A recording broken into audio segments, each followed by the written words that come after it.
सकते हो भाई लोग, आप लोगों ने कितने देर पसीना बहाया और कितना समय दिमाग खपाया।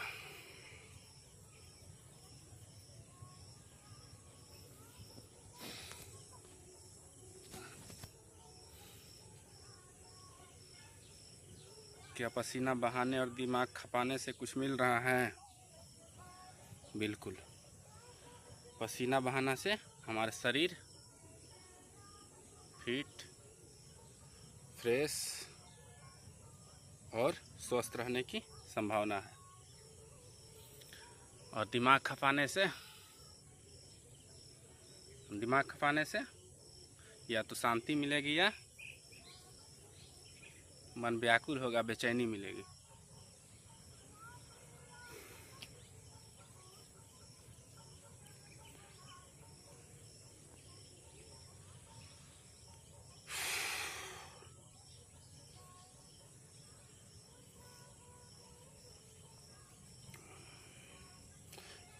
देखो भाई, मन शांत करने का सबसे शानदार तरीका,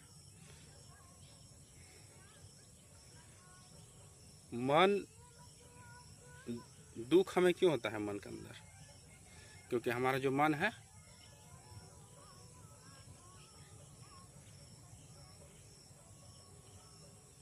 सामने वाले चीज को समझ नहीं पाता।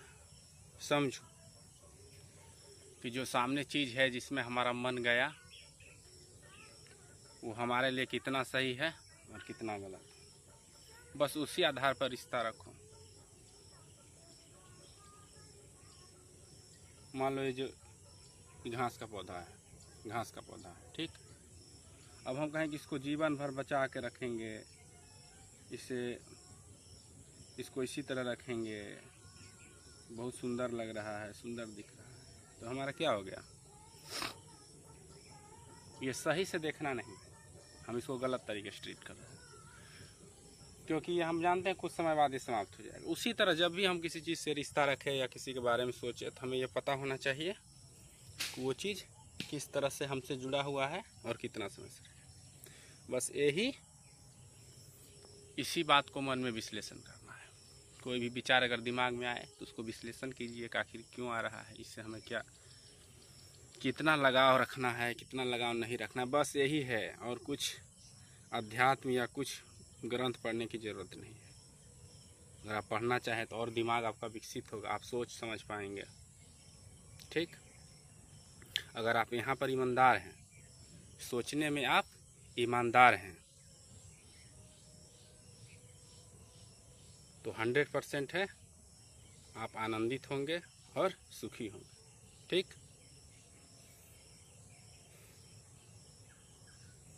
इसलिए आपको किसी भी सब्जेक्ट से जुड़ना मतलब क्या हुआ? जैसे कि आप किसी का दिमाग में आपका आया या किसी के बारे में आप सोच रहे हैं, आप उसके बारे में सोच क्यों रहे हैं? मान लीजिए जैसे मैं बैठा हुआ, अचानक मेरे दिमाग में आ गया कि इधर से ट्रेन पास हुई, ठीक है, पास हो गई, लेकिन अब हम सोचने लगे कैसे पास हो रही है, क्या हो रहा है, ठीक है, ये भी सोचना ठीक है। लेकिन अब हम दिमाग में बैठ जाए कैसे करना है, वैसे हो रहा है, ट्रेन है कैसे आया, क्या हुआ, ये भी ठीक है, इतना भी सोचना ठीक है। लेकिन अगर हम रुक जाएं, जैसे सोचने लगे कि ट्रेन है, हमें इसे अपने पास रख लेना है, ये कभी समाप्त नहीं होने वाला है, एकदम शानदार दिख रही है, इसी तरह रहेगी, तो ये हमारा भ्रम, क्योंकि हम उसका वास्तविकता नहीं देख पा रहे हैं। ट्रेन कभी ना कभी पलट जाएगी, उलट जाएगी, टूट फूट जाएगी, सड़ गल जाएगी, समाप्त हो जाएगी। इसलिए हम जानते हैं वो कि यहाँ से वहाँ तक यात्रा कर सकते हैं, लेकिन उसे हम अपने घर नहीं ले जा सकते। ये हकीकत हुआ। अगर भौतिक तल पर हम समझें तो यही हकीकत हुआ।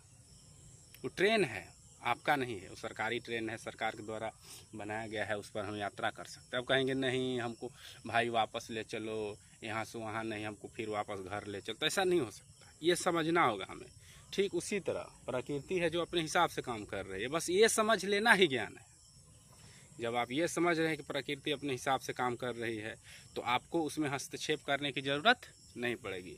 और जब आप उसमें हस्तक्षेप नहीं करेंगे, उसके प्रति अपने हस्तक्षेप नहीं करेंगे, और उसमें अपना वासना मतलब क्या होगा? देखिए, वासना अगर बता देते हैं, जैसे कि उससे जुड़ जाना, अब मान लीजिए आप कहिएगा मेरे वापस ले चलिए ट्रेन से घर, फिर वहाँ से वापस ले चलिए, ऐसा नहीं हो सकता।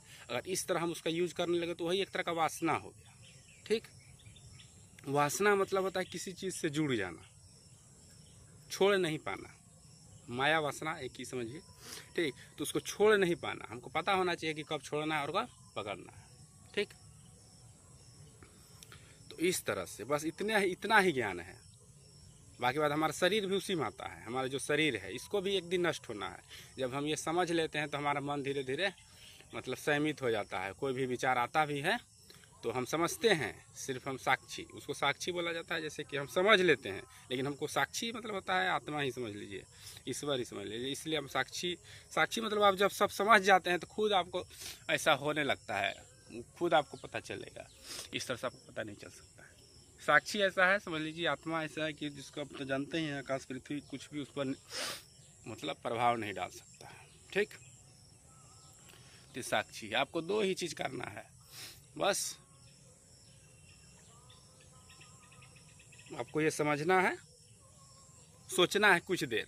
देखिए आप मनुष्य में जन्म लिए हैं, इसके अंदर आपके अंदर सोचने की क्षमता जरूर है। बस आप धैर्य से थोड़ा बैठ कर सोचें।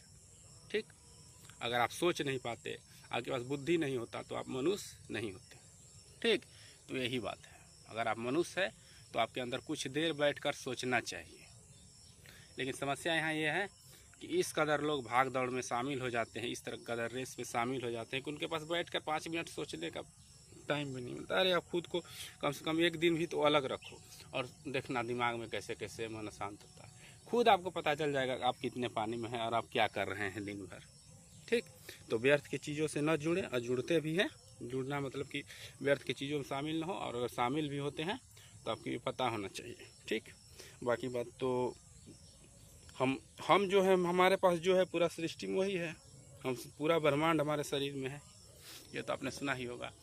और पूरा ब्रह्मांड ही हमारा शरीर है, इसलिए कोई भी जीव जंतु पशु पक्षी है, ये सब भी हमसे जुड़े हुए हैं, उनका भी अपने क्षमता अनुसार सम्मान करना चाहिए। ठीक, तो यही बात है। आपको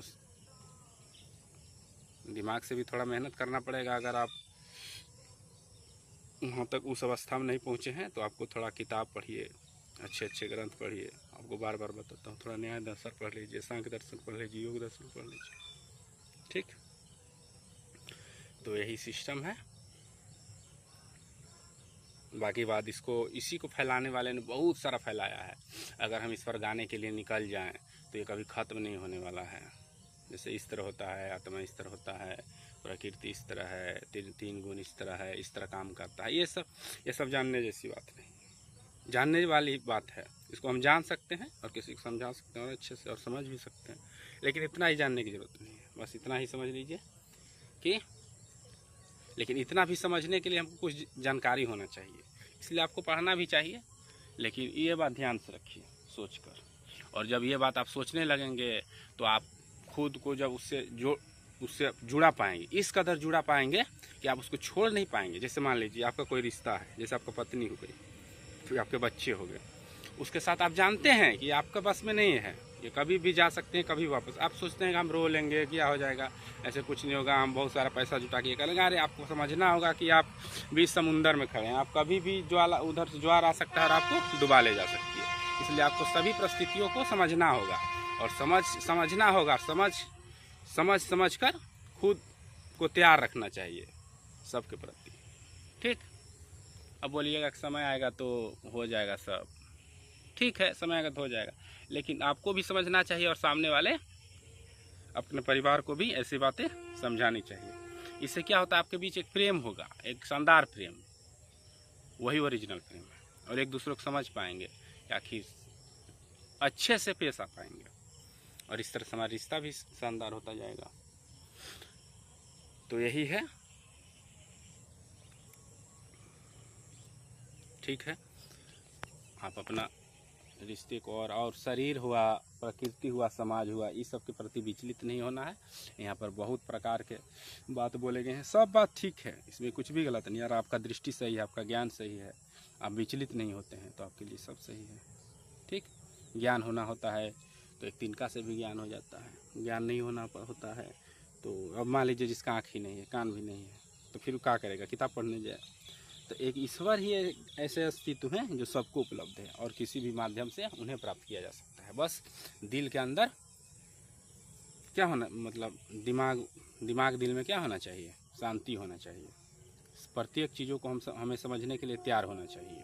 ठीक, शांति कब होगा, जब हम प्रत्येक चीज़ों को समझना चाहेंगे। तो आप पाएंगे कि हम तो पहले से ही आनंदित और सुखी है, किसी चीज़ की हमको ज़रूरत नहीं है, और आप अपना कार्य निरंतर करते चले जाएंगे और उसमें आपको किसी भी प्रकार की बाधा नहीं होगी और आप किसी चीज़ से फंसेंगे नहीं। ठीक है।